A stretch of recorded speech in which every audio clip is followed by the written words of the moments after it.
The Book of Joel, Chapter 1. The word of the Lord that came to Joel, the son of Pethuel. Hear this, ye old men, and give ear, all ye inhabitants of the land. Hath this been in your days, even in the days of your fathers? Tell ye your children of it, and let your children tell their children, and their children's another generation. That which the palmerworm hath left hath the locust eaten, and that which the locust hath left the cankerworm eaten, and that which the cankerworm hath left hath the caterpiller eaten. Awake, ye drunkards, and weep, and howl, all ye drinkers of wine, because of the new wine, for it is cut off from your mouth. For a nation has come up upon the land, strong and without number, whose teeth are the teeth of a lion, and he hath the cheek teeth of a great lion. He hath laid my vine waste, and barked my fig tree. He hath made it clean bare, and cast it away. The branches thereof are made white. Lament like a virgin girded with sackcloth for the husband of her youth. The meat offering and the drink offering is cut off from the house of the Lord. The priests, the Lord's ministers, mourn. The field is wasted, the land mourneth, for the corn is wasted, the new wine is dried up, the oil languisheth. Be ashamed, O ye husbandmen, howl, O ye vine dressers, for the wheat and for the barley, because the harvest of the field is perished. The vine is dried up, and the fig tree languisheth, the pomegranate tree, the palm tree also, and the apple tree, even all the trees of the field are withered, because joy is withered away from the sons of men. Gird yourselves and lament, ye priests. Howl, ye ministers of the altar. Come lie all night in sackcloth, ye ministers of my God.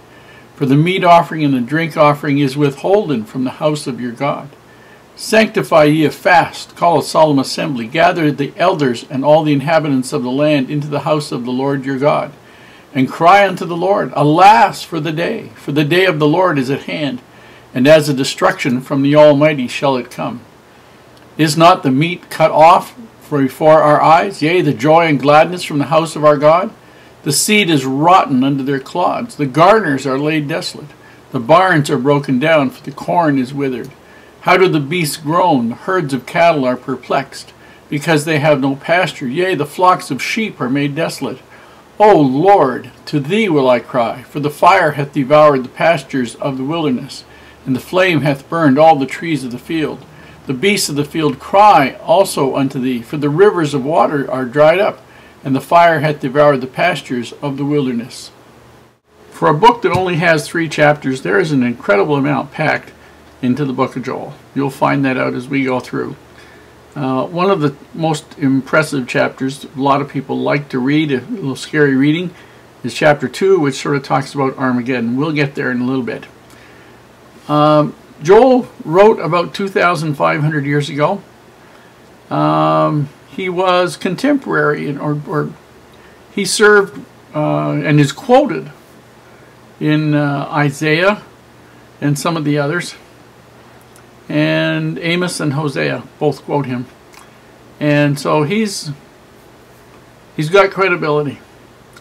In verses 1 and 2 it says basically, give ear all ye inhabitants of the earth.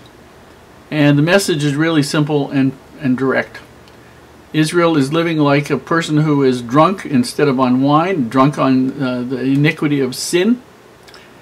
And great judgments are going to come upon her as a result of her drunkenness. And he tries to turn her around. He sees the destruction that's going to come, and he tells them that they should howl with fear and regret and all the rest of it.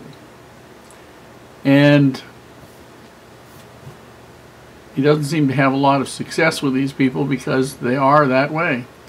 Now, it talks about all of the things that he talks about, I am sure, are what we have referred to in Isaiah and Ezekiel as dualistic things. In other words, there is multiple fulfillments of these things. So when he talks about something, it could be all set to happen like the Assyrian and Babylonian captivities. And the same sort of event, the same kinds of destruction can happen in the last day. Okay? So that basically is how you're going to have to read Joel. For instance, he talks about the palmerworm. And in terms of because we can look back 2,500 years, we have the advantage. He's looking ahead, and the people with him are looking ahead, and they can't see anything coming. We can look back and we can see what happened. The palmerworm could have been the Assyrian and Babylonian captivities, followed by the Medes and Persians. And when these people sent armies of a couple of 100,000 people, what do you think they ate? Do you think they bought box lunches with them? No, they ate the stuff that was there. They went through the vineyards and the orchards and the olive vineyards and the harvests out of the ground. They ate the stuff that the Jews had grown for themselves. So the Medes and Persians, were part of the palmerworm that the Assyrian and Babylon were. And then the cankerworm, Alexander the Great and all of the generals that were under him after he died, that split up the area and to split up the armies and took over certain geographical areas. The caterpiller could have been Rome and the last Roman general, the one that captured Jerusalem, and if I remember correctly, he's the one that took Masada. His name was Titus. But as we're looking at those things, there's also, as you read through this, there is a hint, at least, or an indication that there's also some of these sorts of things are going to happen at Armageddon, the last days. In 5 verses 5 to 7, they talk about the wine, the lion, the vine, and the fig tree. And you need to understand, Lord would not tolerate Judah glorifying themselves in sin using the wealth and the blessings that he had provided for them.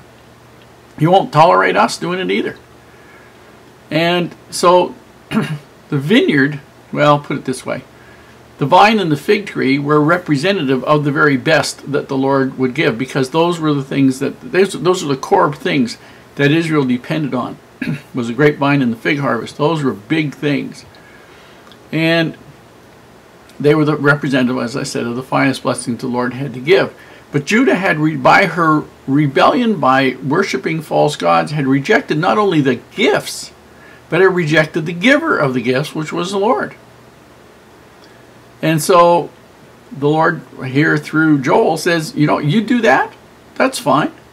The Lord is going to send an army here without numbers, invaders. And they're going to take all of the wealth that you think you've got, all of the figs, all of the grapes, all of the corn, which is wheat, all the grain, because they didn't have corn in those days. They're going to strip the bark off of your trees. When you take the bark off of a tree, it dies and the branches turn white because there's no bark on it. Judah and Israel would be left totally desolate because of their rebellion. In 8 through 30, it talks about the loss of all things, loss of the temple worship, as they were all scattered. They were unable to physically go to the temple, but they were also physically unable and financially unable to support the temple. And eventually the temples were destroyed. They lost that. I mean, that was so precious to the Jews. Even though they corrupted the temple, they still had the idea that it was theirs and they could do that. In ancient Israel, a husbandman was somebody that had an orchard. Could be an olive orchard, although they called olives sometimes a vineyard. A vine dresser was somebody that had a vineyard, grew grapes. Girding, in verse 13, meant putting on sackcloth, and they were supposed to put it on to remember, to think forward to the great tragedy that was coming to them, and to cause them to mourn and do this, because what Joel was telling them is, if you mourn enough, maybe God will avert some of this. They were to have solemn assemblies where all the priests were to get together and do everything they possibly could to tell the Lord that they were sorry for it and bring Israel back and Judah back to being righteous again. The seed rotting underneath the clods, basically when a locust come and bite off the top of the new sprout, from that point on the seed doesn't grow, it just rots in the soil. And Israel and Judah would rot. I mean, if they took away their leaders, they would rot. If they just took them out of the cities and took them into captivity, they would rot. Basically, they were everything that he is talking about here would also have a play out in the last days. So we've got the dualistic. Things are going to happen right in front of them, and things are going to happen again in the last days.